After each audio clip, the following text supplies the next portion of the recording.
Good morning, guys, and welcome so much to our Monday movie memo here on Cinema Blend, where we talk about things that happened last week and prepare you for things that are coming up in the week ahead. And if you've been paying the slightest bit of attention to our website, you know that it is Captain America, the Winter Soldier time.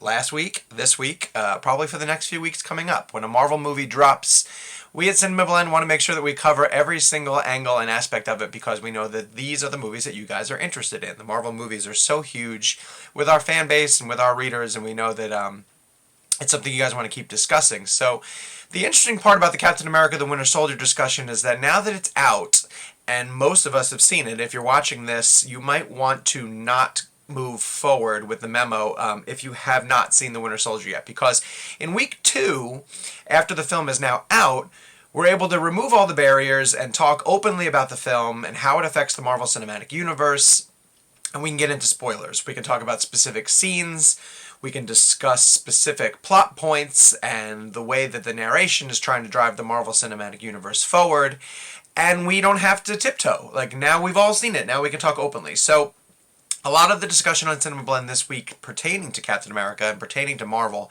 is going to be analysis that digs into what happened and what's going to happen. So, spoilers, but tread carefully. We're going to be talking as if you have seen it and as if you can join the conversation openly.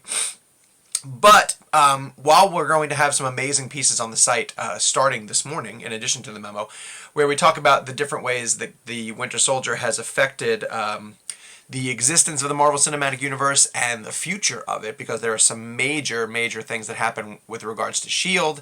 and the introduction of Hydra. I wanted the memo to be driven this morning by a topic of conversation that I kept seeing repeatedly in the comments of all of our Captain America stories, and that is whether The Winter Soldier is the quote-unquote best Marvel movie to date. And I think that that's a conversation worth having, and I wanted to have it here. I thought this was a pretty good spot to have it, because I saw it over and over again. I mean, everybody coming out of Captain America, the Winter Soldier, from, as far back as just a couple of weeks ago when it came out in the UK, all those audiences coming out were saying it's better than the Avengers, and I think the Avengers probably stood as the benchmark for the understood best Marvel film of all time, and we've all been waiting to see if something can catch it or surpass it, and a lot of people seem to think that it's the Winter Soldier. So let's talk about it. Is Captain America the Winter Soldier the best Marvel movie to date? Now, obviously, your definition of best is going to be completely different, and so it's important, I think, to define best, because it could be box office, and Cap isn't yet where Avengers is, but it's going there for sure. It could be critical praise, and Cap right now, I just checked this morning, has 89% fresh on Rotten Tomatoes. The Avengers has 92%. But everyone's personal opinion of what is best is going to differ, and personally, I still hold the original Avengers, the first Avengers, as the best Marvel movie that we've seen in terms of pure entertainment, pure spectacle, delivering something that we've never seen before, which is the gathering of these major Marvel superheroes together on screen for the first time in one film. And obviously it was the culmination of Marvel building to the assembling of the Avengers, and then we're into Marvel Phase 2 with these new standalone films. So, as far as I'm concerned, Marvel's going to have a really hard time coming up with a film that's better than that, because we're all sort of sitting around waiting for the next Avengers group story. And that is part of the problem that I think the studio has painted themselves into a little bit with these different phases. And when we get to Iron Man 3, when we get to Thor the Dark World, and now with Captain America the Winter Soldier, I might be able to make the argument that Winter Soldier is the best of the standalone films, in which case then it's in a separate category away from the Avengers. The Avengers to me is always going to be this, they achieved the impossible. They pulled it off. It was so much fun. And it was great to see all those characters together in one film. And it blew your mind that they were able to manage that. So now we're back to the standalone films, and we're checking to see where the heroes are evolving after the Avengers. Tony Stark has post-traumatic stress disorder. Thor's trying to figure out, who's going to be sitting on the throne in Asgard. He decides he doesn't want it.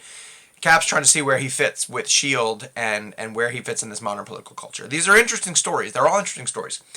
But everything with the standalone films so far, in between the first Avengers and next summer's Age of Ultron, to me, personally, have felt like placeholders. I mean, they're good films, but we're all just sort of waiting to see how they set up Age of Ultron. And that's the Marvel business plan right now. I mean, they've mapped out this cinematic universe, and they've got these little standalone films that involve members of the Avengers, and they all move the story forward, but they're all moving the story forward to get to the next big Avengers film. And we know we're going to have at least 2 more coming up. We know Age of Ultron, which is filming right now. And do we know that there's an Avengers? I mean, we all kind of assume there's going to be an Avengers 3. I don't know if that's actually been confirmed. Kevin Feige is so sneaky with the things that he reveals and doesn't reveal. So I don't know if I could ever personally consider one of the standalone films with the Avengers a best. I kind of think that in order to see a best, quote-unquote, best Marvel film that's not going to be an Avengers film is going to have to be one of the other standalone films that involve characters we haven't seen yet. Maybe it's Guardians of the Galaxy, which comes out in August. Maybe it's Ant-Man. Maybe it's the Doctor Strange movie. And if you heard the Stephen Strange reference in Captain America the Winter Soldier, then the Doctor Strange fans out there probably got really excited and were like, oh, he's been introduced.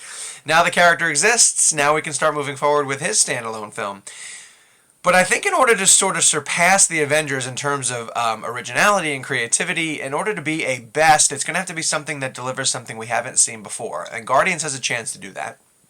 Ant-Man has a chance to do that, and especially Doctor Strange has a chance to do that.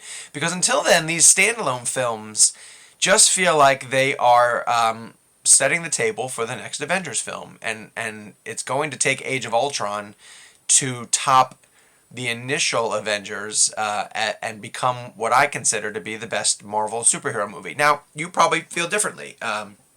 Maybe there's something else that you're looking for in your Marvel films. And if I were to pick a hero from the Avengers who's had the best sort of run of standalone films right now, I would definitely say it is Cap, because prior to Winter Soldier, the first Avenger was definitely my favorite of the standalone Marvel superhero films. And Winter Soldier has a lot of really good things going for it. I like Evans in the role. I think Chris Evans is great as Captain America. I think he has really interesting supporting characters around him. But when you boil it down, his supporting characters are still people like, Maria Hill and Sam Jackson and Bucky Barnes, which is great.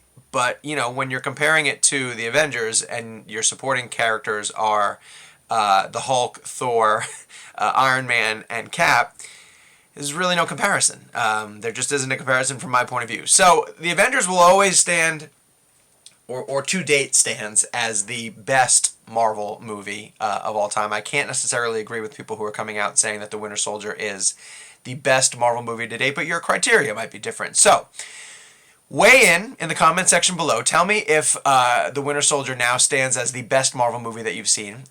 If it isn't, tell me which one it is. And if it isn't, tell me which one you would think coming up. Because, Feige has hinted that Marvel has their slate planned, in their mind at least, through 2028.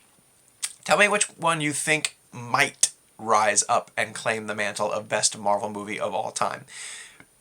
I wish we could just get to a point where we just sort of imagine the entire MCU as one giant film. And it's just something that's been building from the time that Tony Stark got torpedoed in the desert to the last Marvel film that we end up getting. Because this era is going to have to end eventually, isn't it? So,